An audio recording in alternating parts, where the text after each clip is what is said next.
Eric, I should have taken a play from your book and played some music, huh? But it's all good. Next time.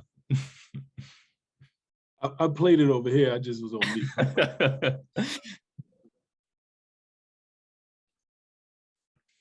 Okay. Peace, greetings, welcome y'all.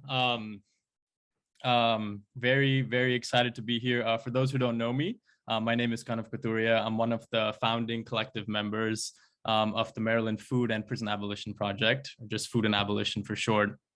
Just excited and grateful to be here with y'all today, with a group of people who I'm just so honored to call friends, mentors, comrades, as we do this work.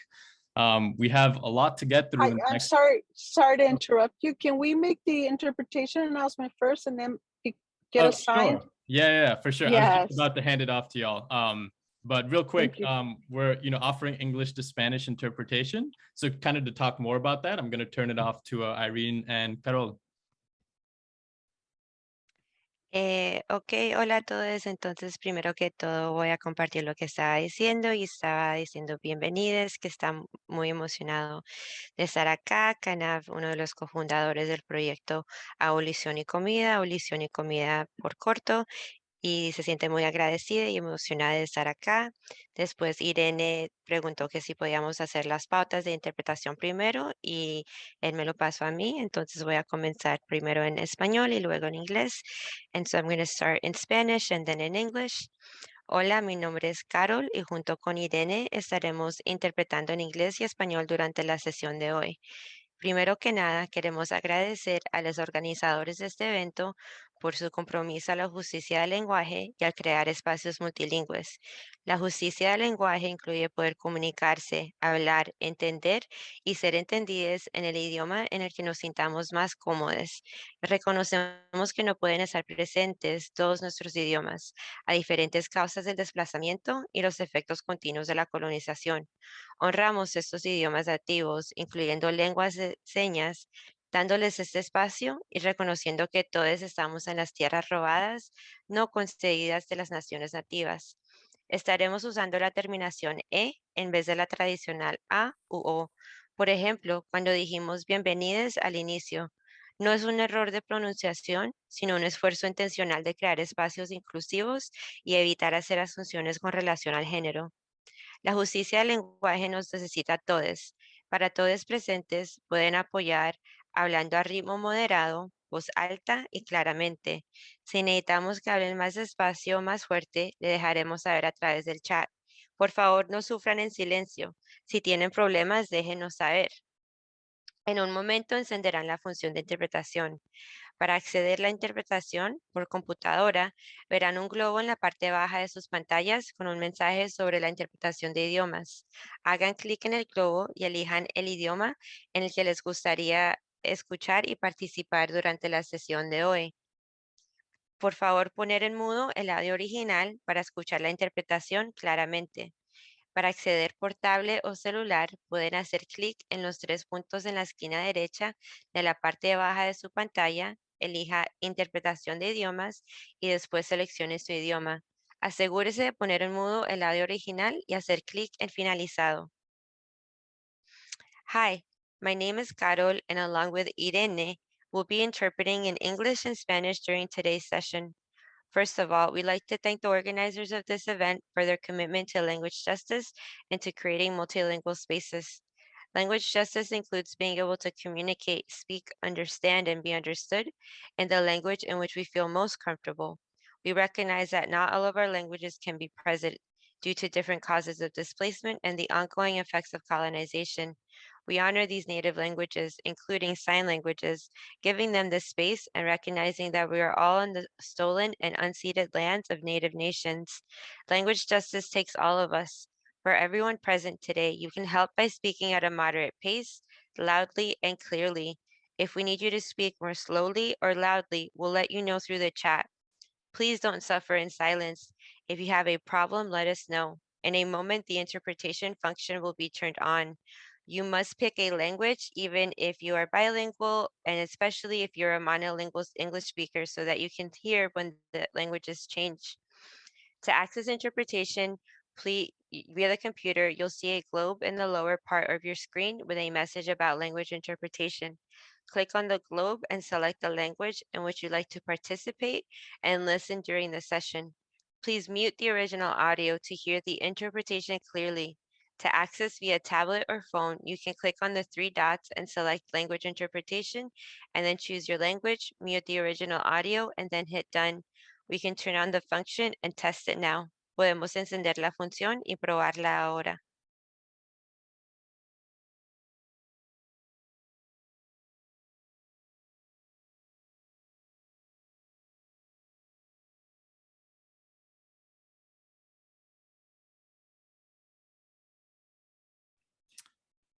Thank you, Carol.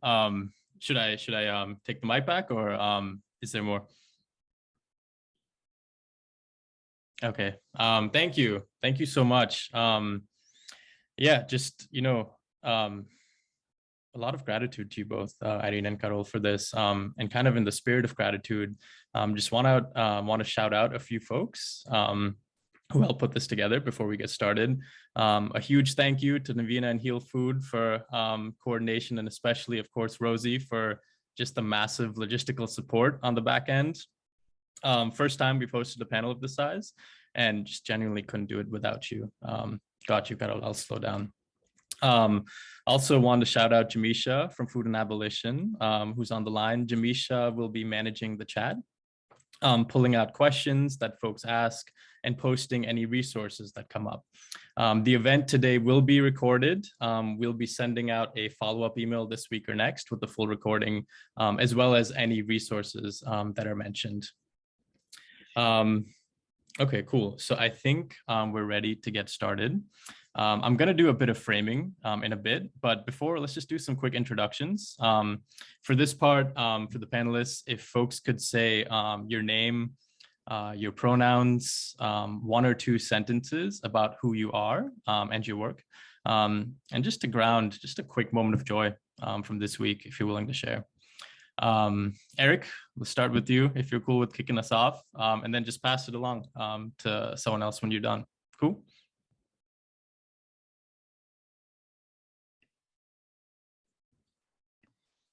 All right. Peace and good evening. We good? Yay? We all good? Yo, thumbs up all around. Sounds good. Cool. So I am Brother Eric, Serving Director of Black Youth Institute in Baltimore, Maryland.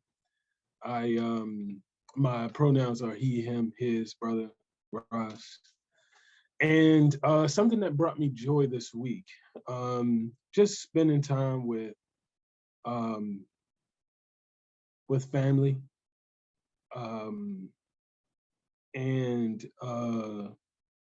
yeah, just spending time with family and just making a big deal out of small things that has brought me joy this week. And if you don't mind, we do something BYI, we call it cheddar popcorn. I'm gonna ask you if it's okay. Ashanté, you good? Okay. All right. Eric, again, it's so good to see you. Did not know, sometimes you don't know how much you miss somebody till you haven't seen them. So I'm so happy to see your face. I am Ashanté Reese. I'm a professor at the University of Texas at Austin. I'm also a writer and a researcher who focuses on Black folks and food in all the ways that I can possibly think of. But I'm really interested in the spatial aspects of food access and food justice. And more recently, I've turned to writing and thinking about carcerality and how it shows up in both sugar production and consumption. So happy to be here. I am going to kick it over to Beatriz, whose face I'm also happy to see today. Thanks, Ashanté. So good to see you too, as always, and all of y'all. I'm assuming everyone can hear me because the chat is not blowing up. So I'm going to keep rocking. Beatriz Beckford, I use she, her, y ella también pronoun. I live and originate from Lenape land, but I'm currently on Taino land in Puerto Rico. I am a wayward abolitionist, and I move in many ways with community on different projects and things related to abolition and dreaming, and doing wake work, as Christine Sharp moves us to do. What's brought me joy this week is I'm actually here in Puerto Rico because I work really closely with a lot of groups in Mississippi working on carcerality, right? Working to close Parchman, to end cash bail, to dismantle carceral systems and the tentacles of white supremacy that are our carceral systems in the state of Mississippi, right? And they have gifted me the honor to facilitate them and their collective over the past couple of days. I am exhausted, but righteously and joyfully exhausted by their brilliance. I'm full. And so the fullness of hearing their work on the ground with young people and all of their abolition dreaming is bringing me an incredible amount of joy through the exhaustion. So if I seem low energy, it's not because I'm a jerk, it's because I'm genuinely tired from being, up at 8 a.m., which is even earlier for me because I actually flew in from Central Time, and just being in the brilliance of the Mississippi Prison Reform Coalition, the Mississippi Bail Fund, the People's Advocacy Institute, the Strong Arms of Jackson Credible Messenger Program, the People's Assembly crew, calling them into the space because these are the folks doing abolitionist work each and every day in our community. So grateful to call them into this space. And that said, I will pass it over to Josh. Thanks, Beatriz. I know Ashanté wanted to share her joy. And so I do want to just quickly pass it back to Ashanté to share your joy for a hot second, and then I can go from there. Thank you, Josh. I appreciate it. Yeah, I'm going to say the thing that has brought me a lot of joy this week is actually struggle and being able to be in loving struggle with people that I care about and practice radical honesty and actually deeply practice the unlearning of punishment that shows up in our relationships when people are trying to get their needs met. It's been really beautiful to practice in community a spirit of love and care and being held, even when it's difficult. And that's brought me a lot of joy. Thanks, Josh. Cool, thanks, Ashanté. My name is Josh Sbicca, and I'm an educator, I'm an author, I'm also a dreamer, and my official work I'm a professor of sociology at Colorado State University, but I'm also the director of the Prison Agriculture Lab, and we're a collaborative focused on understanding the history and practice of agriculture and the criminal punishment system. And we're really interested in using a lot of different kinds of storytelling to communicate some of the connections between racial capitalism, carcerality, and agriculture. So we're building out maps and story maps, data visualizations, and using case studies to highlight some of the connections between food and carceral systems. In terms of what brings me joy, this week I planted up my garden again, and I haven't planted a garden for the past 2 years. I haven't been in my regular home, and so it's just been so wonderful to turn the soil and see that there's still tons of earthworms there, and that I'll be growing all kinds of food to feed my kiddos and cook up something fresh. So that brought me a lot of joy this week. And I'm going to kick it over to Navina. Hey y'all, I'm Navina. I use she or they pronouns. I am here in Oakland, occupied Ohlone territory, and just want to really appreciate the tech folks and interpreters who are still working their magic to make it possible for us all to be in this conversation together. Really, really appreciating folks' commitment to each other. That is the thing that's bringing me joy this week, is folks' commitment to each other. It's been times have been intense for a while, and it's been a particularly intense past couple weeks and weekend, and just feeling really, really grateful to be in joyous community that is committed to each other and loving on each other in all the ways. I'm the Executive Director of the HEAL Food Alliance. HEAL stands for Health, Environment, Agriculture, and Labor. And we are a multiracial coalition of a bunch of organizations that represent folks from food and farm workers to farmers to organizers and advocates in their own communities, organizing together to build our power to transform systems so that we actually have sovereignty and control over our bodies and our lives and can steward land together. So just to be in this conversation with you all about all of that. Yeah, thank you all. Thank you. Thank you for being here, for bearing with, not bearing, but for having patience with the back end. Yeah, a lot has been happening, you know, Navina, as you were saying too. Beatriz, thank you for calling in from PR too. Just a few words, I think, to ground us and to frame us before we get started. So what we're aiming to do here really is to have this open dialogue, right? To talk broadly about the intersections between our food system and structures of carcerality, which we'll define in a moment. But I think ultimately we're here to talk about how the struggle for food sovereignty must inherently be a revolutionary abolitionist project.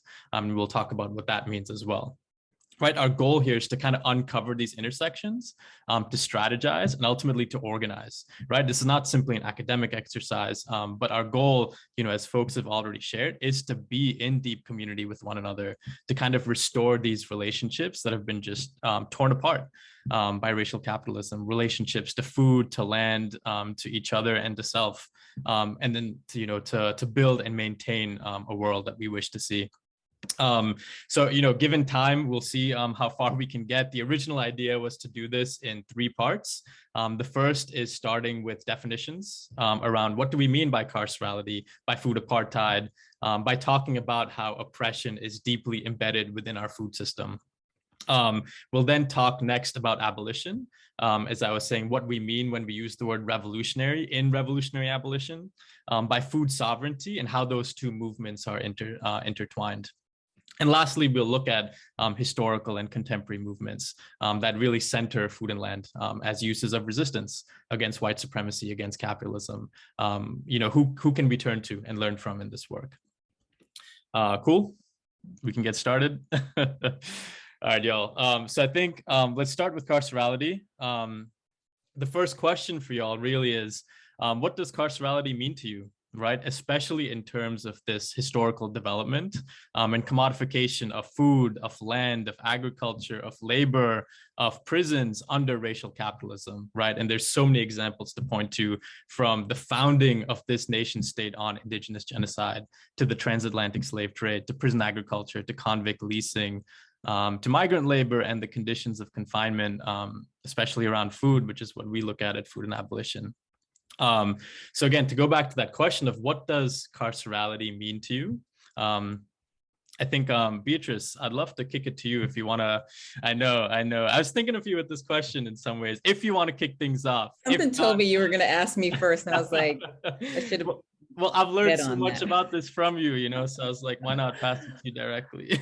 I was actually so excited to hear what other folks were saying, but I'm happy to kick us off, you know, whatever you want, Kanav.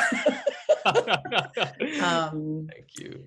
You know, I think for me, the best way to frame, so it's all the things you just said, right? But it starts in the mind, right? It starts from these kind of seeds of fear that get planted in people's hearts and minds, and then they get operationalized, right? They get operationalized into matrix of oppression, right? They get practiced through domains of power that intersect with our cultural ways of being, right? That permeate the way that we relate interpersonally, right? The way we treat others one-on-one like that. The way that we understand, build, and architect or dismantle systems, right? And so, yeah, for me, carcerality is just as much a way of being, right, as abolition is, right? It is almost kind of like they are antithetical to each other. They are opposites that are always kind of in tension. And so for me, we can't talk about carcerality without talking about the ways that we practice it in our everyday lives, the way that it permeates our schools, the way that it permeates even our kind of political orientations, right? I think that the paradox that is carcerality allows for things that we think are good to coexist with these carceral frames and ways of being, right? It's how we have carceral feminisms, right? Where we have things that can be birthed to address issues, but that ultimately lean on punishment, that lean on this idea of disposability, right? And the systems that get birthed out of those seeds that get planted within us ultimately is that carceral frame, right? And so for me, carcerality is fear, right? It is the seeds that get planted that births systems in the same way or in opposite ways to the way that the seeds of abolition allow us to kind of dream beyond punishment. And so, yeah, it's fear. Carcerality is fear for me. It is the absence of safety. Yo, thank you. Thank you for that. This is why I was so happy to start with you. I mean, that was incredible. I'm gonna leave space for others to jump in. I think I want to pick up, first of all, I want to appreciate what you said, Beatrice, about the absence of safety. And I want to pick up on this idea of fear and then move in a different direction. I think the thing about fear and carcerality in the carceral state, it is just not any kind of fear. It treats fear as a rational reaction to how you engage the people around you and who you're in community with, such that when I am walking down the street and because of the ways certain people are profiled, I then am thinking, this is the person that I should be afraid of. And there's also the ways that this shows up in the ways that our cities are designed and the ways that our neighborhoods are designed. Why we have gated communities, all these things that are ways of playing off of fears that if we assume they were irrational, we might try to unlearn them. But fear is rationalized as a response to the world around us. Fear is more rationalized as a response to the world around us than care. And so to me, carcerality is the absence of care. And the structures that are built, the carceral structures that are built are framed around care, right? When we talk about public safety, there's a sentiment of care. We do this. When we talk about police and policing, there's a sentiment of, we do this because we care about the communities, we care about kids, and so we make you safe. But we'll get to talking about abolition in a second, but we know that that isn't true. So this absence of care has been replaced by surveillance, by punishment, by constraint, by containment, by disposability, by the ways that some people are already marked at birth as worthy and other people are not. Those are, those things. And then the last thing I'm going to say about carcerality is I think about it in terms of scale. So Beatrice was talking about the mind, and there are also ways of the body. I tell this story to people all the time. When I lived in Baltimore, which I met incredible people in Baltimore, and also one of the things that was hard for me about living in Baltimore is for the first time I realized one of the first times I realized like, oh, this is what it feels like to feel containment even when I'm walking out free around. I felt it in my body every single day. And so I've thought a lot about what that does at the scale of the body to feel the carceral structures that we know exist, but like you actually feel it every day. And then we have all these other structures. And I think we would be remiss if we didn't mention just, I can't stop thinking about Buffalo. I cannot stop thinking about these mostly Black people who were murdered in a grocery store in Buffalo. And seeing those kinds of things remind me why carceral structures do not work and why they don't actually keep us safe, because Black people, elderly Black people mostly, can be shopping in a grocery store and someone comes in who is not assumed to be dangerous and change the lives of so many people so instantly. And so the carceral state, it isn't just that it works well, in the ways that it contains Black people in particular, it's that it doesn't work well to protect and save us.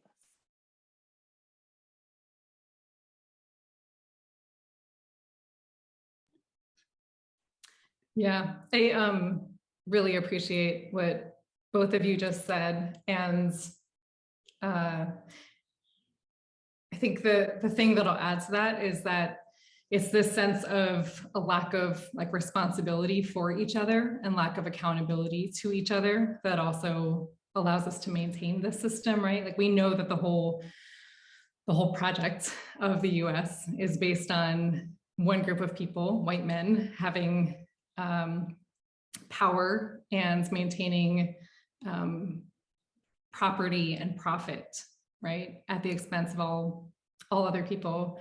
And this culture of fear or lack of safety or lack of care for each other is also what shows up in how we care for and or take responsibility for each other as humans, and how we take responsibility or don't and care for land and other living beings too, right? What it means for us to be rooted in community and have true community economics, management, governance, all of that, as opposed to this idea of the individual and the support of the individual within the system.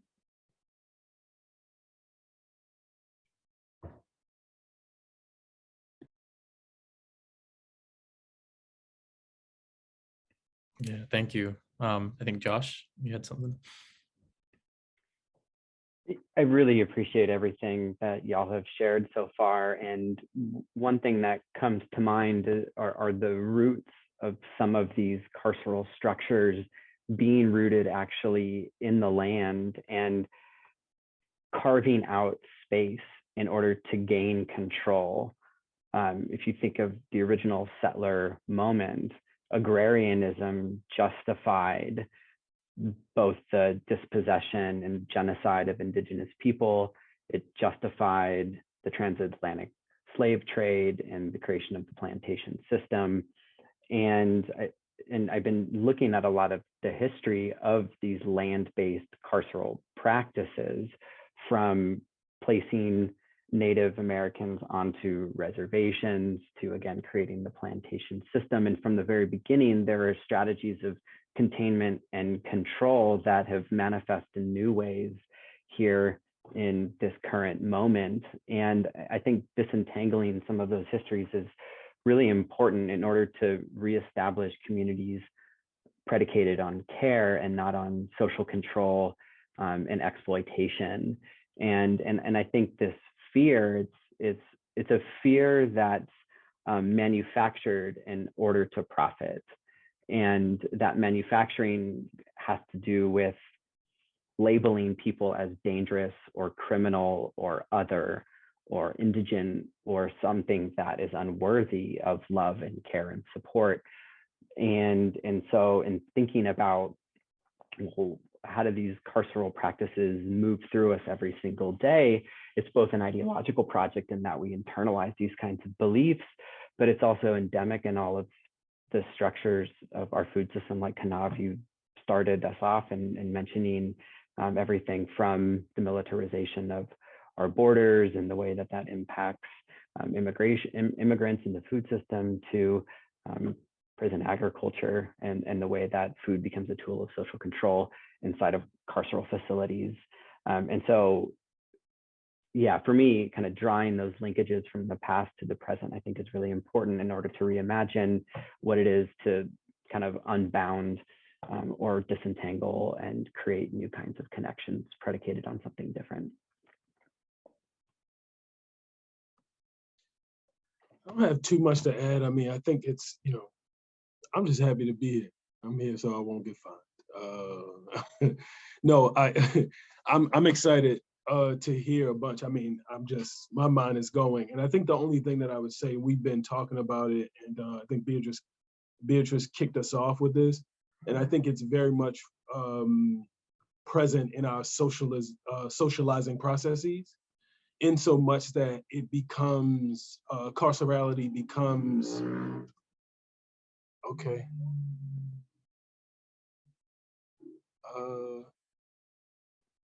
No, you get Eric. I'm gonna direct message. Keep going.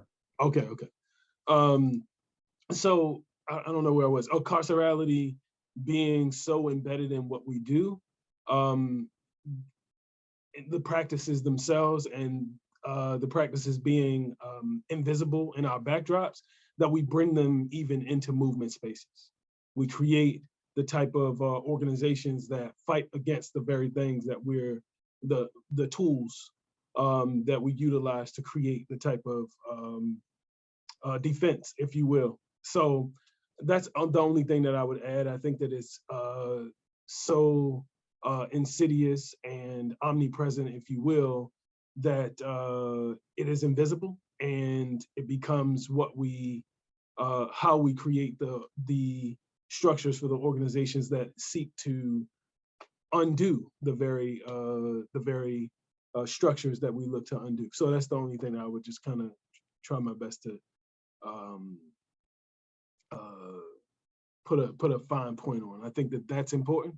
And Beatriz said that already, but just kind of like, you know, at least how I heard it, it's inextricably tied, right? Like from our carcerality as a way of being, and our, you know, abolition or liberatory practices being inextricably tied to one another in very nuanced ways. So anyway, I'm just gonna be quiet there and just thank you all for sharing. Y'all real dope and smart. I appreciate this. Oof, thank you all. Real quick, Eric, I think Rosie is gonna send you a direct link to rejoin, if that's cool. And I'll kind of pose the next question in the meantime, and I'll message you too. So kind of building off of what folks have said, looking at the intersections between carcerality, systems of oppression, and our contemporary globalized food system, especially how they're structured on racial capitalism, on white supremacy, just to kind of bridge that gap.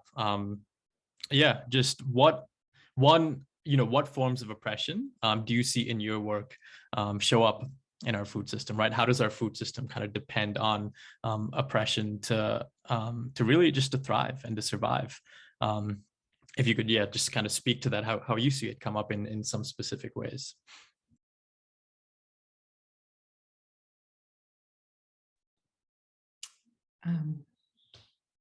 I'm like laughing over here because there are so many ways that it shows up in our food system. It's like, where do we start and where do we end that conversation?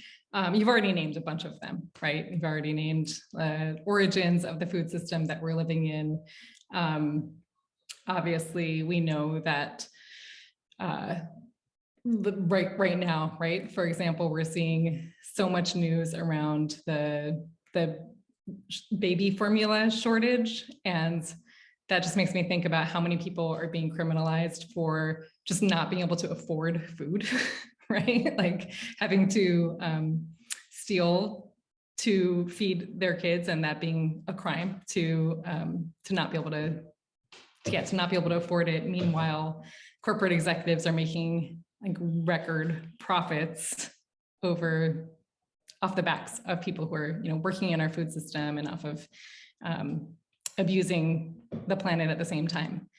I think it's important for us just to remember that there is a group of people that continues to benefit from things in this way, and that there's so many ways that folks are criminalized, when we know that access to food should be a human right. Access to land to be able to grow our food should be a human right. And then, something that's pretty central to our work is thinking about folks who work in the food system. We know there's 21.5 million people who work across the food system from farm to table. And that in addition to being some of the worst paid work, many of those folks are also migrant and or immigrant workers who are living in that same culture of fear and or lack of safety, in trying to organize for their own rights in the food system. because of our immigration laws that criminalize people for being here or for speaking out against unsafe or unfair workplace conditions. So there's so many things that we could say about all of this, but I'll start there and then pass it on to whoever wants to continue.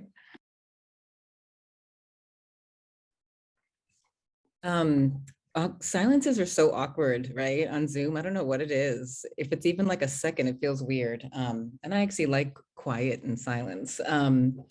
Yeah, I just want to kind of add on to what Navina was sharing. Thank you for that. I think it's really important that we look at how our food justice movements, right, or food sovereignty movements are oriented, right? How they're structured. They are highly nonprofit spaces, right? And so carcerality is already in, right? We mobilize and organize in these silos under the guise of abolition, right? But abolition is not a siloed effort, right? It's not something that we can say, okay, we gotta just do this food stuff. If you're working on a farm, or if you're working at a restaurant and identifying as an abolitionist, but have never had a conversation with incarcerated community members, I think we have to look internally within our movements too, and look at the ways that nonprofit systems, ways of being, which are steeped in whiteness, right? Steeped in white supremacy, allow for our strategies, our tactics, our low level or low bar like goals, these become our mountaintop goals, are shaped, right? Because if we really apply an abolitionist posture to food systems and to food justice work, however people want to call it, sovereignty or else, we have to be talking about governance and ungovernability, but not necessarily within the confines of what we've been told governance and governability is, right? And so I think that we have to, if we're talking about intersectionality, we have to live and practice intersectionality, right? We have to make mistakes. We can't just talk to, one sector of people. We have to be engaged in cross movement work, because that's how we change conditions. That's how we build the beloved.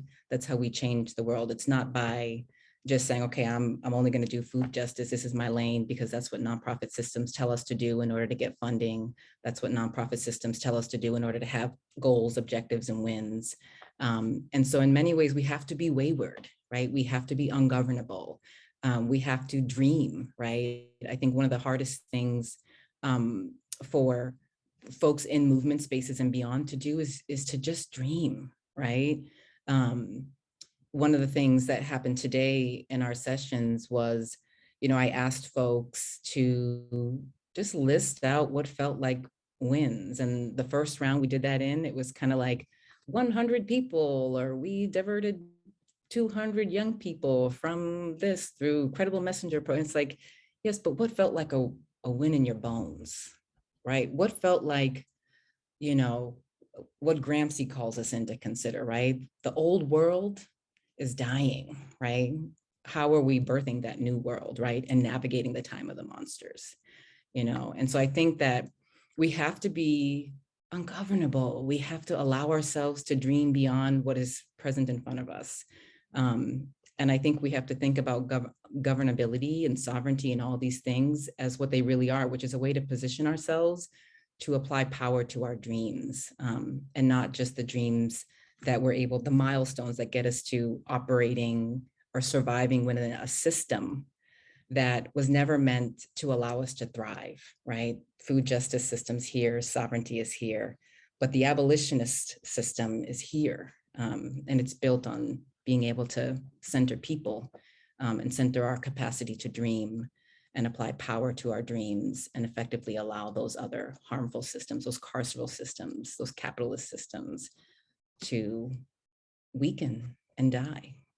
So I think sometimes we have to orient ourselves to the question differently. And I don't think this is easy work. I think it's very difficult work, right? Dreaming is laborious. But there's so much that we get out of it. We allow failure, we allow mistakes, right? We allow ourselves to try on different ways of being, to consider different shapes to take in relationship to other people and in relationship to the issues that we face. Some of which touch on food, some of which touch on our loved ones, our children, some of which touch on our bodily autonomy.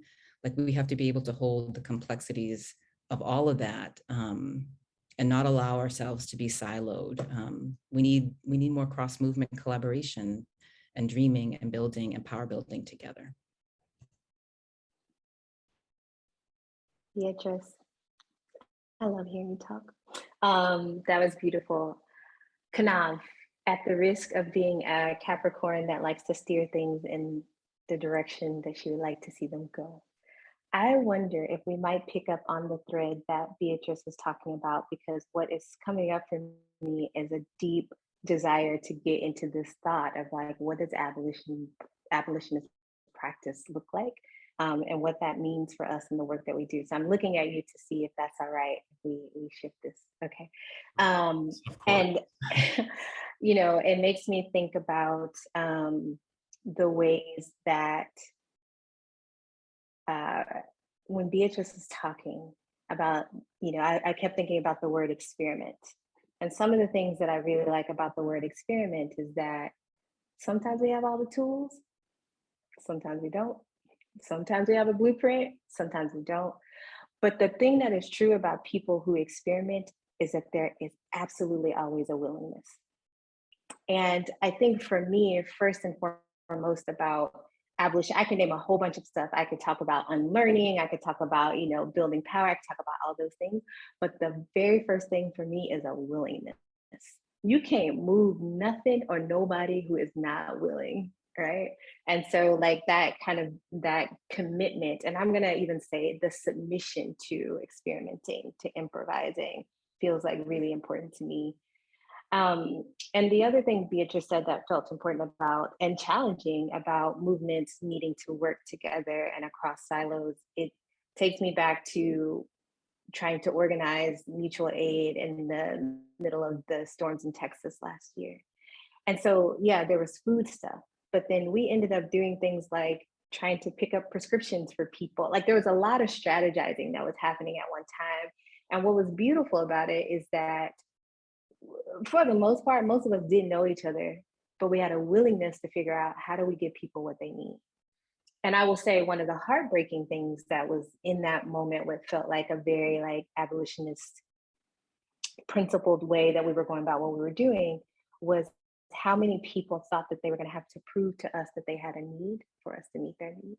And it actually makes me emotional to think about that, right? That people were ready and willing to be like, I can show you like this, you know, this was my diagnosis and I need this medicine, or, and I just, that is the thing that has stuck with me. And that is the thing that helps me really keep practicing and thinking about how are all the ways that we practice care together. Because we can and we should talk about prisons and jails, because that's important to our abolitionist practices. And when all the prisons and jails are gone, we still got to figure out how we're going to care for each other. I believe there will be a time when all the prisons and jails are gone. And absence of those physical structures, there's still so much we have to unlearn, relearn, experiment with, play with. And there's so much trust that has to be built. You know, some of the things about silos is that they reproduce the same thing that prisons and jails do, which is keep people apart. It is to separate, to keep people from being able to like figure out things together. And I guess the last thing I'm going to say is kind of related to my joy from earlier, is that there's something really different about engaging in struggle with people that you trust, and knowing that that trust isn't built on, I have to like everything that you say that you do, or that I have to agree with everything that you say or do, but that it's built in this idea that like rooted in a really true and what I think radical idea is that you really believe we're in this together.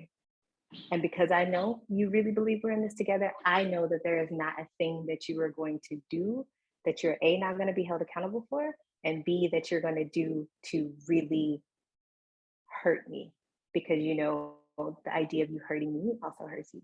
you know? And so to me, when I read Christina Sharp's words where she talks about part of our work is to re-see, reimagine, and re-inhabit the world, for me, part of that has to do with how we need to reorient ourselves to say, but we're in this together.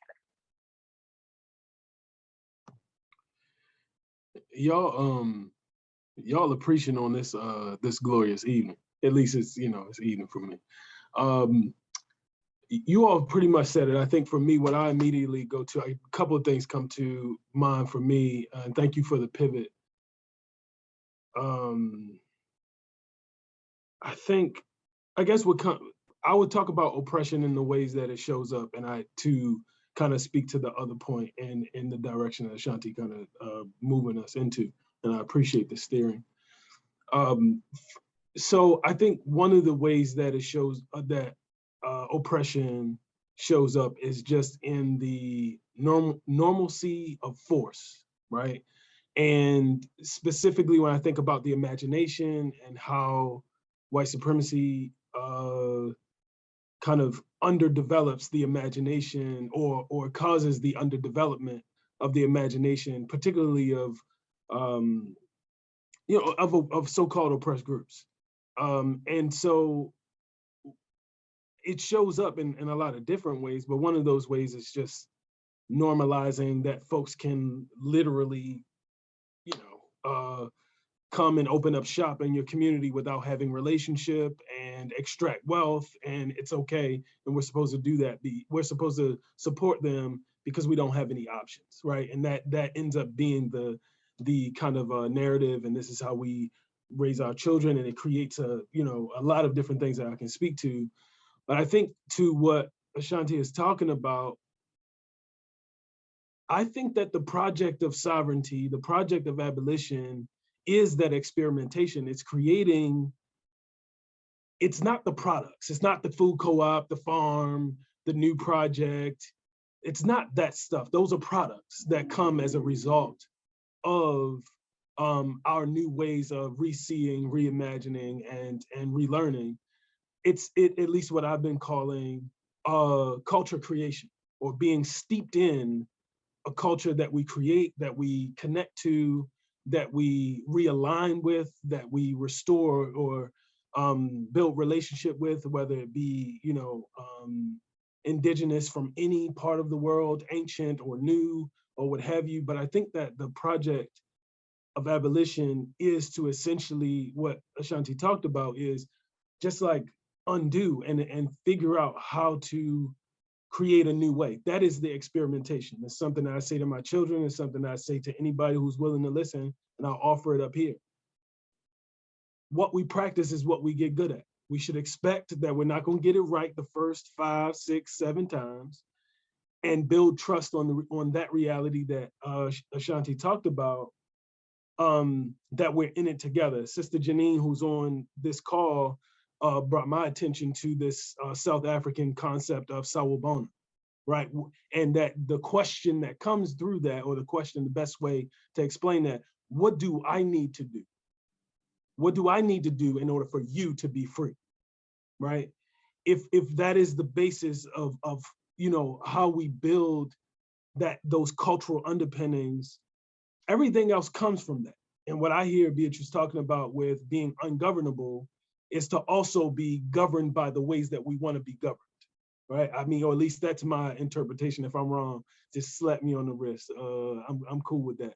I think that we find ways to create the new world by essentially creating a cultural underpinning that would allow us to reach that, you know, right? So if I mean, I say it very simple like this: if we can't reach for liberation if our cultural practices are binding. It's not possible, right? We have to be concerned with how we're oriented in the world. And so that's, at least from my perspective, I think that's what our practice has to be. Being okay and daring to not just be different for the sake of being different, but daring to imagine what liberation looks like, right? Like, even like beyond, I'm not saying like beyond abolition as well, because I think with abolition, there's inherently this question of being free of something. But what would it look like to move away from where we are, even if we're not, even if we don't see it?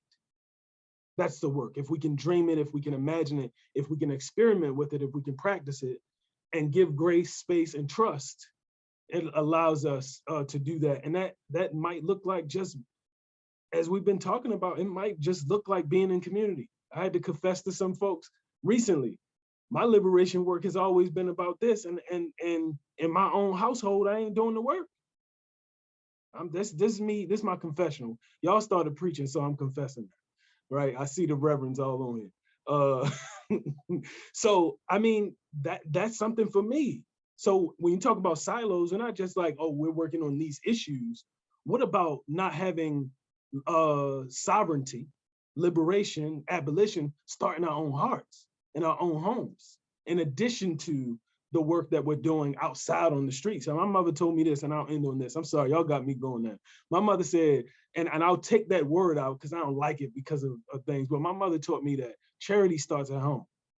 It took me to be 30-something to get that. You know, or as they say, yesterday years old to get that, right? Like that's the work of sovereignty. That's the project, right? How do we become free in and of ourselves and in the relationships that we have, and recognizing, you know, how we fractalize that over time. I'm just gonna shut up now, but y'all got me going. Appreciate that.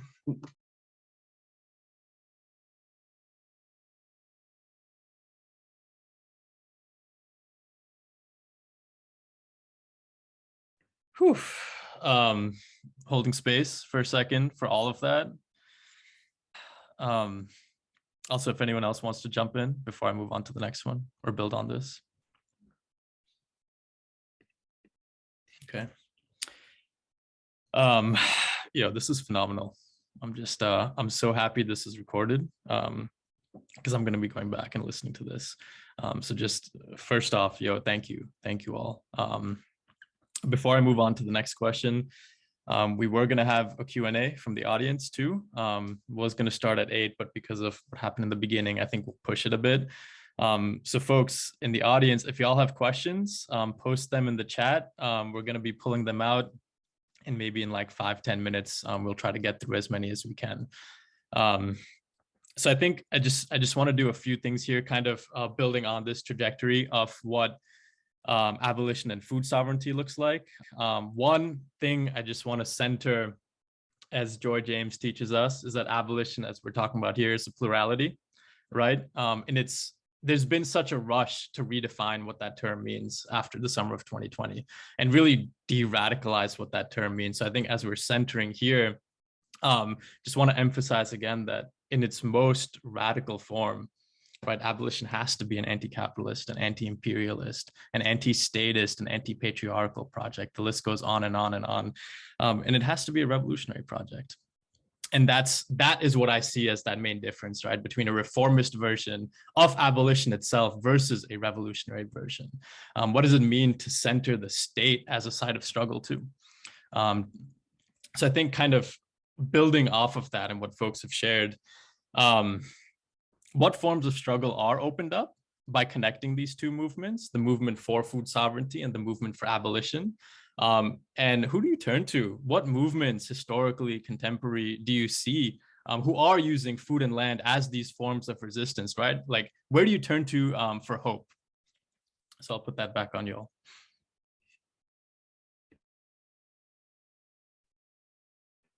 You muted, Eric. I really just said that was a great fucking question. That's all I was saying. Is it okay to cuss? I did it already.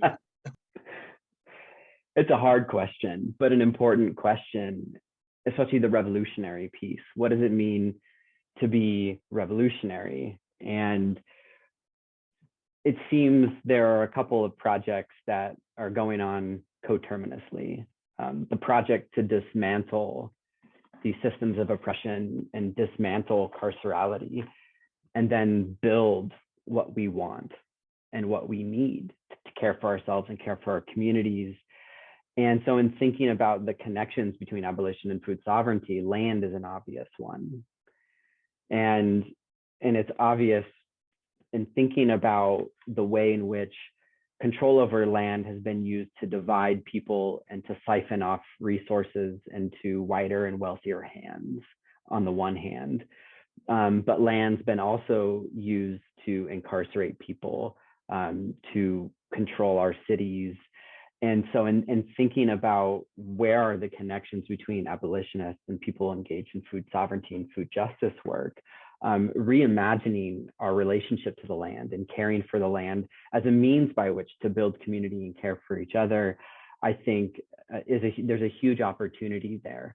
Whether it's thinking about food apartheid and the ways in which policing and gentrification soften up communities and produce disparate forms of food access, to, you know, the long-standing white concentration in farmland ownership.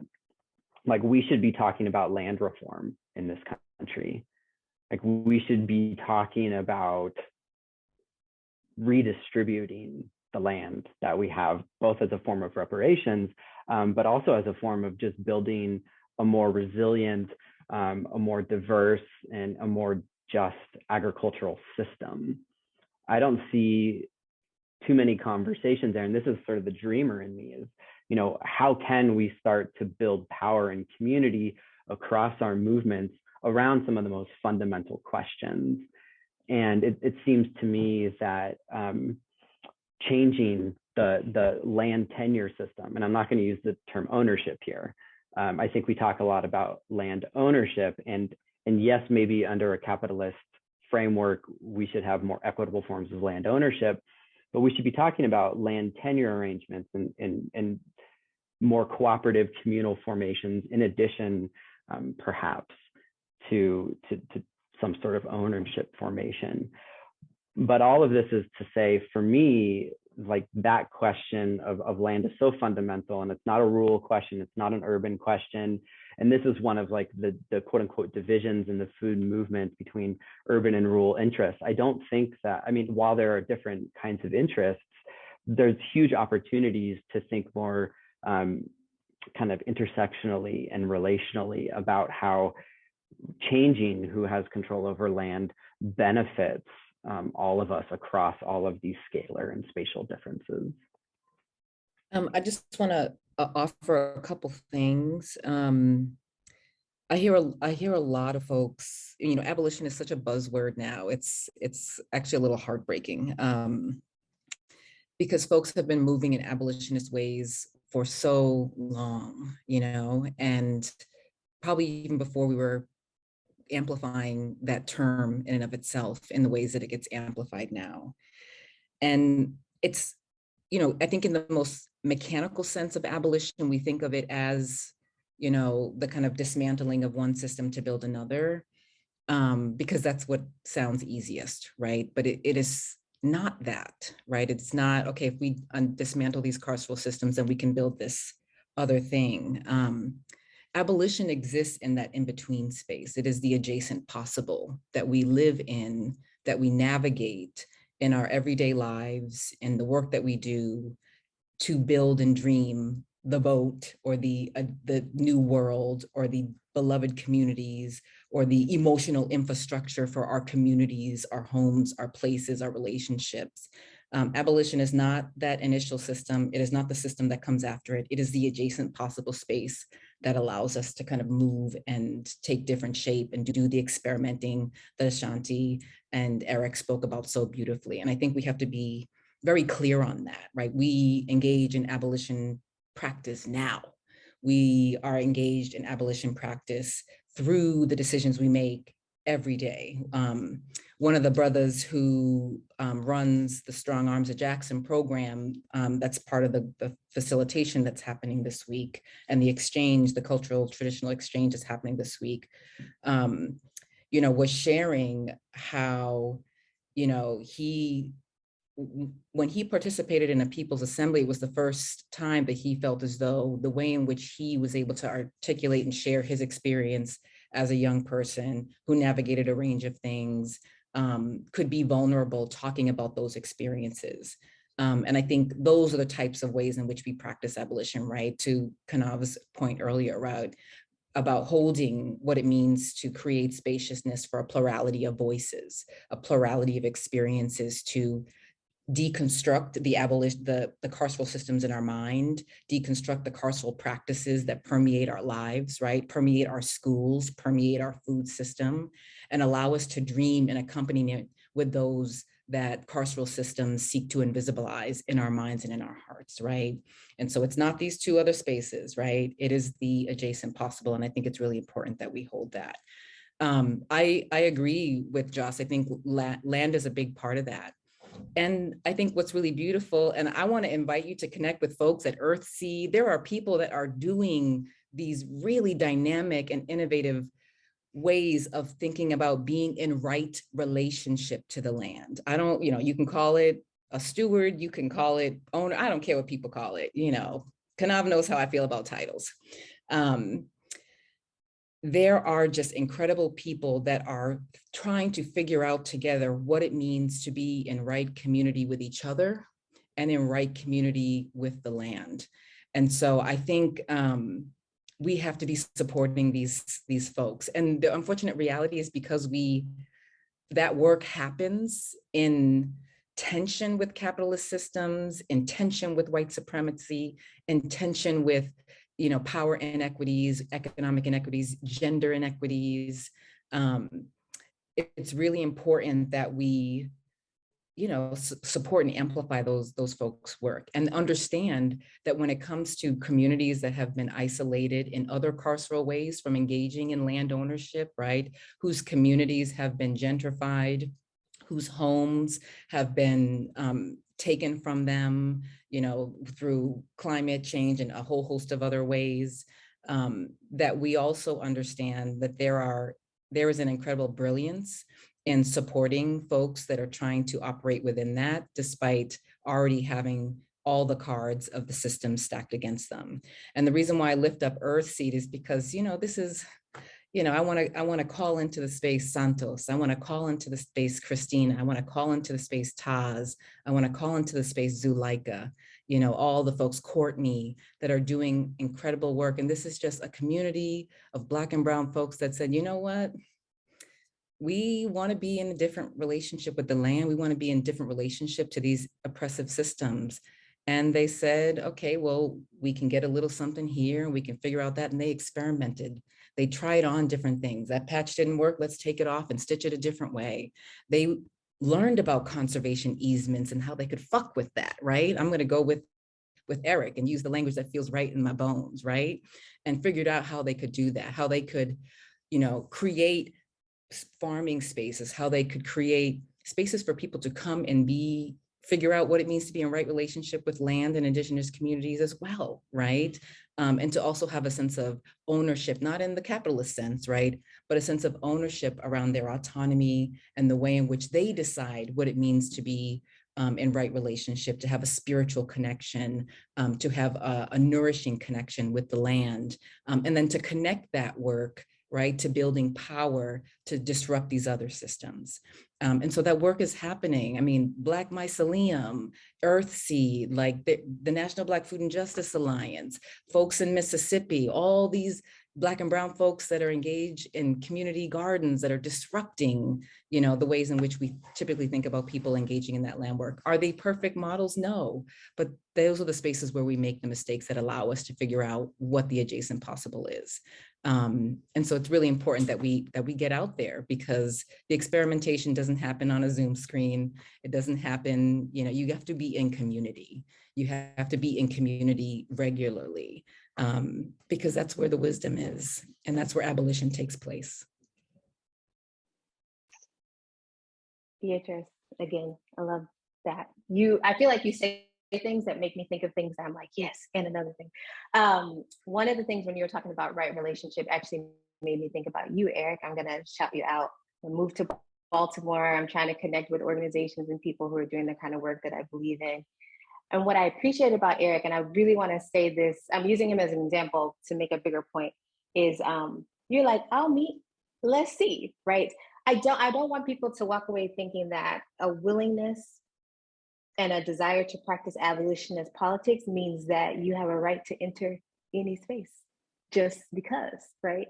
And I appreciated the way, Eric, you were like, let's meet for coffee or tea, let's talk. And you literally said, let's see what the vibe is, right? And you were like, this is the work that we're doing. And we had this kind of exchange around desire and skills and get in where you fit in and all of that. And you're not the only person that I've experienced that with, but I just deeply appreciate the idea that we cannot, even as we're dreaming does not mean idealizing. Dreaming does not mean that we have this very pie in the sky view of what it means to end up in relationship with people. Relationships are still built. They are not instant. And I appreciate what you were talking about, Beatriz, because I think the subtext of that is relationships are built and there's some investment there. And those relationships are requiring us to be willing to be wrong. They're requiring us to be willing to give people the benefit of the doubt. And they're requiring us to really challenge, I think deeply challenge our relationships to things like not only land, but convenience and speed, which I think as a byproduct of capitalism is one of the reasons that make people really scared to ask questions about where does your food really come from? And how do you get it? And how did it get here? And what would it mean to build a community around the idea that fast isn't better? We can slow down. And to slow down means that we might have to sacrifice something and that sacrifice is worth it. So those are the things I want to say about that. The other thing I wanted to just call into the space is we have been talking quite a lot, and I just want to bring in the reality that we have to talk about, we cannot lose the global at all when we're talking about these things. And as we've been talking, that's what I've been sitting with, the tension of like, what assumptions are we making and where's the global? And I think as we were talking about carcerality, it's important for us to think about, borders are a carceral function and they work really well. They keep us from thinking about who is actually growing our food, where is it happening? You know, I'm writing this book on sugar and there's a lot of historical stuff there.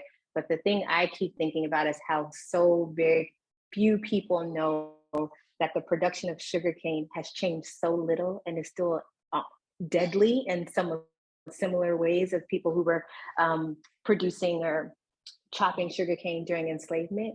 And most of the people who are still doing that around the world are Black and Brown, to produce the kind of pure cane that is imported into the US. And so I think really thinking about these structures that are happening on a global level so that we can get the kind of fruit we always want to have, the veggie we want to have that might be out of season here, but is in season somewhere else. All of these things that we're able to consume on a daily basis, these choices that we have mean that something else is not possible for somewhere else around the world. And so I just wanted to introduce and think into this space around this relationship between violence and care. We go to the grocery store, we buy these things to care for our bodies, and that is inherently built on a form of violence that is inflicted on somebody else somewhere else, as long as we are like invested in these very global food systems that privilege profit over people, over land, over communities,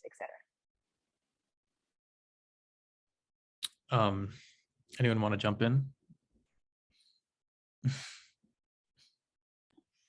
I think that it's just there's so much richness that has been shared. I think the thing I just want to remind all of us collectively is that movements are not just organizations, right? So when we talk about the siloing or like who's doing the work or whatever, I think it was Beatriz who said this really well, that abolition is the space between all of it, right? So like, how are we in that relationship with each other? How are we in that relationship with ourselves? Everything from like, when we walk outside, do we actually like greet people or are we just looking at our cell phone? Like, how are we actually building community that we're in, that when we think about that governance, or when we think about the economy, when we think about how we are actually like managing our relationships with each other and with space, that is genuine and that's authentic and rooted in the place that we are. It's so funny, Naveen, this is totally unrelated, but when you said that, do we even greet people, I immediately thought of myself as a Brooklynite being like, no, I just keep it moving because I was born rude. But no, I do appreciate that, because I feel like it is these everyday practices that we don't think of, right? It's what we do in the most mundane moments that I think don't get lifted up enough. And I think for me is a space where even personally, I've been able to do the most abolitionist dreaming, right? Is when I have been able to say, you know, like, why do I feel this discomfort, right? At this particular moment for anything. It could be, you know, just something is off, or I'm in a space where something is being said and I'm feeling that. And I think our natural orientation is carceral, right? Is to cage that up and to not deal, or to just kind of put it aside and be like, no, it's that person because they didn't greet me, or they did whatever, as opposed to, or they did because they're a nice person, they're not from Brooklyn. Instead of being able to just feel, right? Like, I think there's something ritualistic about feeling in abolitionist work, right? In wake work that is inviting of vulnerability. It invites us to kind of really sit with ourselves. And so I really appreciate you lifting that up, because I think sometimes we forget. It's so easy to think about it in this larger scale. But scale happens when you have a multitude of things. And if those multitude of things are people changing the way they orient to their hearts and mind, then whoa, I mean, what an incredible way to be like orienting to a different world, right? To be practicing it in our body, to let it kind of, those feelings and those emotions, those discomfort be leaned into, right? So to the point where they permeate our cells, right? Where we feel it in our mitochondria, the chills we get. And so I really appreciate you lifting that up, because I think that's for me personally, like, that's where my abolition dreaming lives, in those kind of everyday, those mundane moments. So thanks for lifting that up. Beatriz, when you were talking, the one question that came to mind for me is, what would it be like for us to all be able to walk around every day and feel what it means to be deeply held?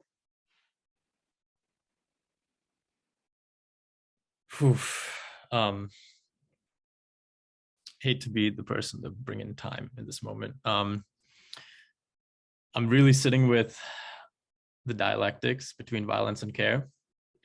And I think someone posted, thank you all, by the way, for your questions in the chat too. Obviously not gonna have time to get through all of them. There's one that I'm pulling out that I really like, especially as kind of a closeout question for us. And it's really touching on spirit and creativity and relationship and abolition as process. So I think we can use this as the closing, a few sentences if folks are able to share.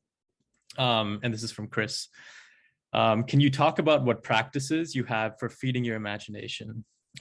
Beatriz, in this case, you talked about creativity being work. How do you keep at it?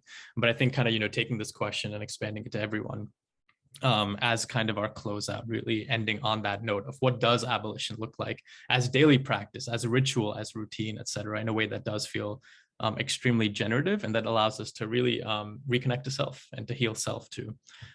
So yeah, I'll toss that to you all. It's okay. I'll start with this, saying that first, let me just seriously thank everybody, Navina, Beatriz, Ashanté, Josh, for just allowing me to be on this panel. I mean, and Kanav, thank you, for calling us into this. Immediately what comes to mind, I think for me, it's just having the audacity.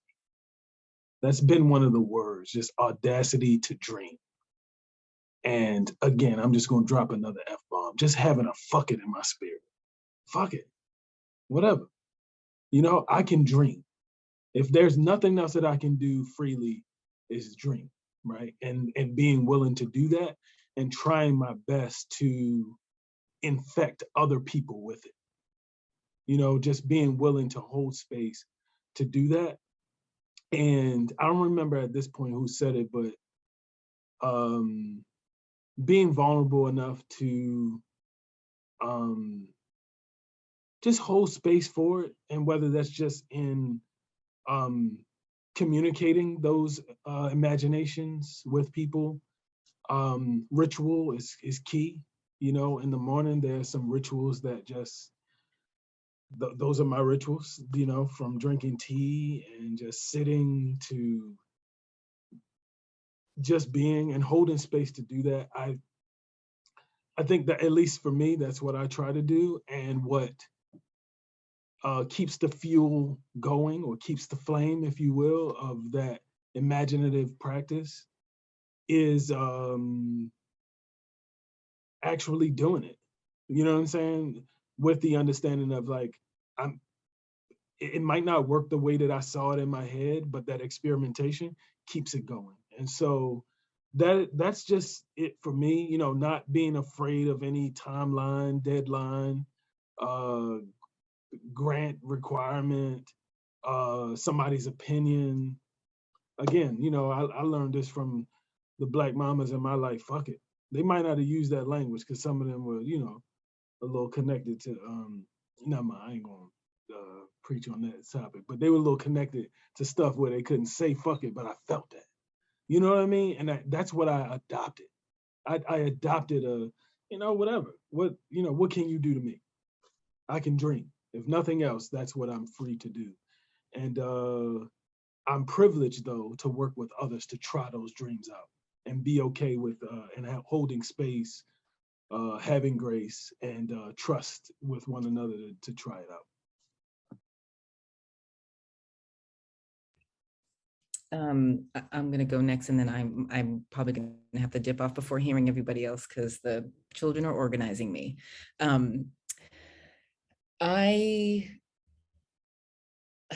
think I just want to call in again the everyday things, right? Because I think that abolitionist movements, and not movement like broadly, but movements in your body and in your spirit and in your day-to-day, take a lot of different shapes, right? I think for me, it's the pauses to feel the sun on your skin. It's the deep breath. It's the leaning into the discomfort. It's resisting the desire to isolate yourself or others.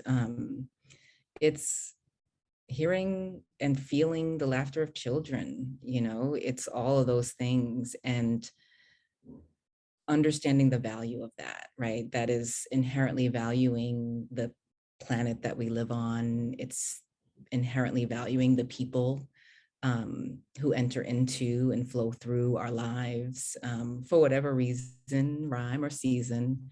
And when you hold deep value of that in your day-to-day lives, then abolitionist dreaming is easy. You know, draw it, write it, do it in a room with people doing mutual aid. Like, I think reorienting to appreciating the things that we are told to critique and to have an opinion negative about, or to already be listening around,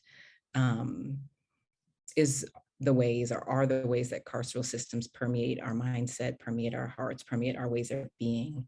And the things that we can do each and every day to resist that is a gift to other human beings. And I think that people, in the most plural sense, doing that every day is how we live in the adjacent possible, and how we build the beloved societies, and how we re-architect the emotional infrastructure of our own lives, of our communities, and of our society as a whole. Because I think that's ultimately what the beloved is. It's communities that have an emotional infrastructure, that have a record of our lives that we can lean on for wisdom that comes from the past, and sit within the present while continuing to dream of new abolitionist futures and new suns, as Octavia would tell us, that we all deserve and that our future generations deserve. So yeah, a little abolition in your coffee every day.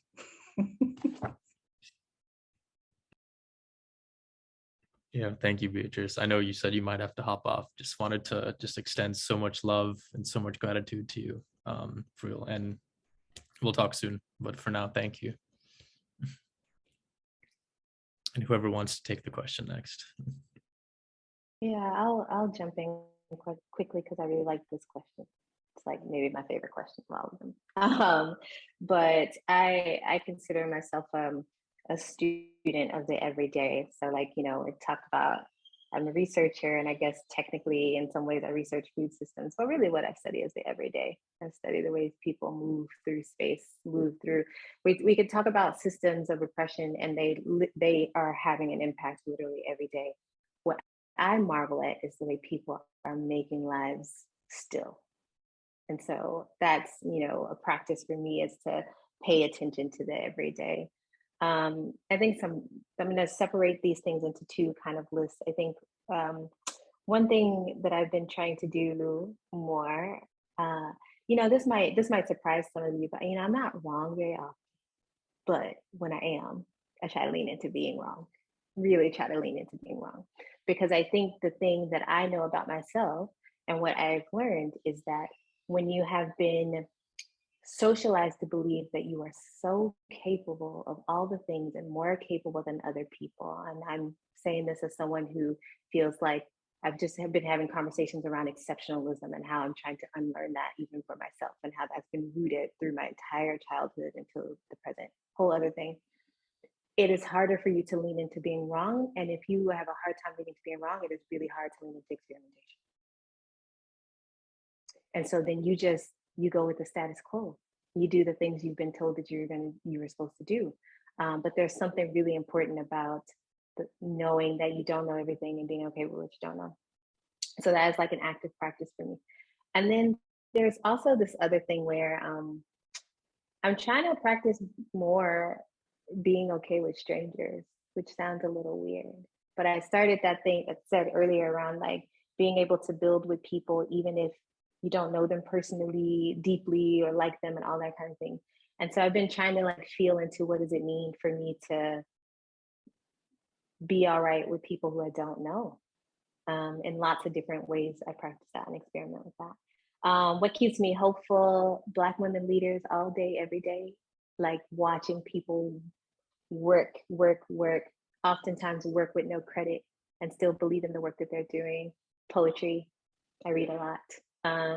My plants, tending to my plants, altar making and baking, making altars, this is the other thing, like trying to heal this rift between the living and the dead is really important to me.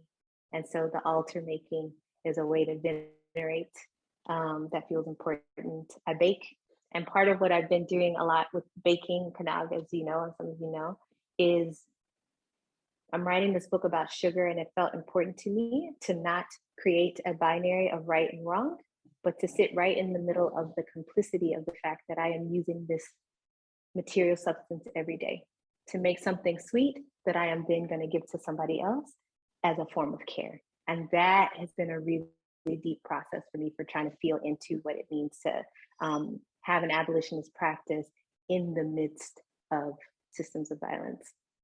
And then I think, you know, the last thing for me is I'm a yoga practitioner, I'm a meditator.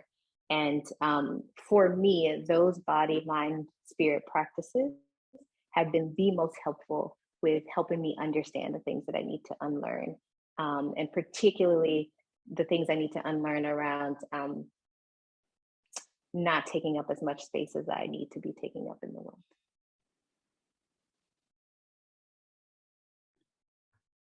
Yes, please take up all the space, Ashanté. I love it. One of the things that I am practicing is really trying to embrace all of my feelings, and really trying to just like acknowledge and like appreciate the fact that I have the capacity to feel and to feel very, very deeply. This world is really, really fucking intense, and it's easy to want to like shut down on parts of it, and shut down on each other, and shut down on ourselves. And so to really, you know, let that happen and make space for it, for me and for others. So that's one. I'm just going to name 3 like current practices that I am embracing right now too. One of them is morning pages, just like open notebook, free flow, write for a couple of pages, whatever needs to come out comes out, and that leaves some space for the creativity and the dreaming, as you asked. Another is, especially right now, it's springtime and there are so many incredible flowers outside. So just like going for a walk outside and smelling the flowers literally and trying to just notice what is alive around me, and feeling that. And the third is trying to catch as many sunsets as possible to remember what a absolutely amazing thing it is to be alive on this planet at this time.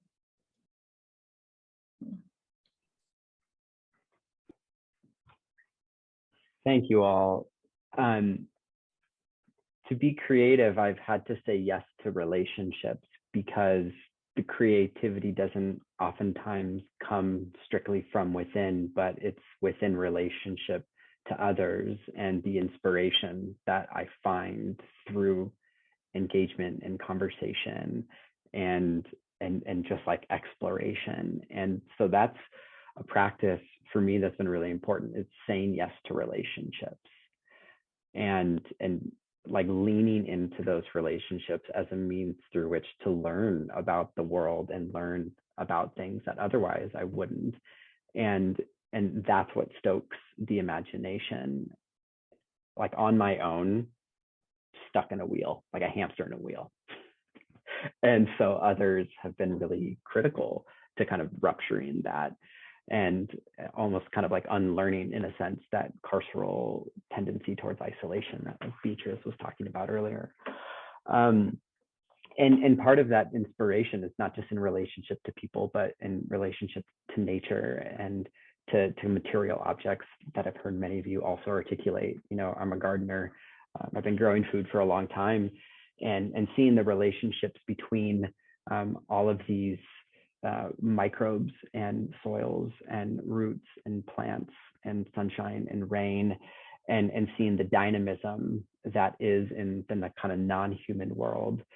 And so being in relationship to that opens up the space for me to be thinking about other things and engaging in other ways. And so those are just two really kind of common practices: saying yes to relationships and engaging really intentionally with the kind of material, natural world around me, and finding inspiration in youth. And that's kind of what I'll end on. I'm an educator, and I'm, you know, in conversation with college students on a regular basis. I'm also a father of 2 kids, and so I'm around children all the time.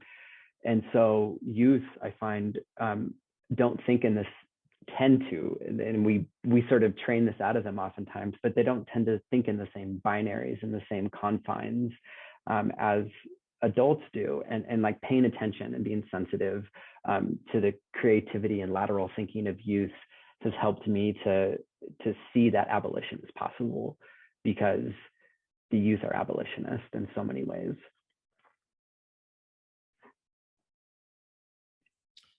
Oof. I don't want this to end. You can tell, given that it's 8:45. For those who know me, timekeeping is definitely not one of my strengths.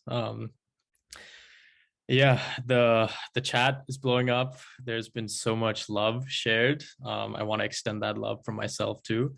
And just again, just so much deep gratitude to all of y'all for coming through, to all the participants as well. To Rosie, to Jamisha, to Irene, to Carol, for all of the labor that went into putting this on. This is something that we've all wanted to do for a while. And it's just a gift, I think, especially with everything that's happening, to be able to dream together and to build together in this way. And that's something that I never want to take lightly. I think in terms of next steps, I'll be sending out this recording to folks who registered, as well as some of the resources that have come up as we're talking to, and then some comments from the chat as well. You know, I know folks sent questions that we weren't able to answer. I think we'll try to figure out a way that we can have answers to some of those questions too. But to close out, thank you all so much for being here. Especially thanks to y'all for sticking with us even at 8:45 on an evening. Wishing y'all a very joyful and hopefully restful week ahead. And so much love. And I'm hoping we can have our daily dose of abolition in our coffee, as Beatriz put it, every day. So thank you. Just so much love.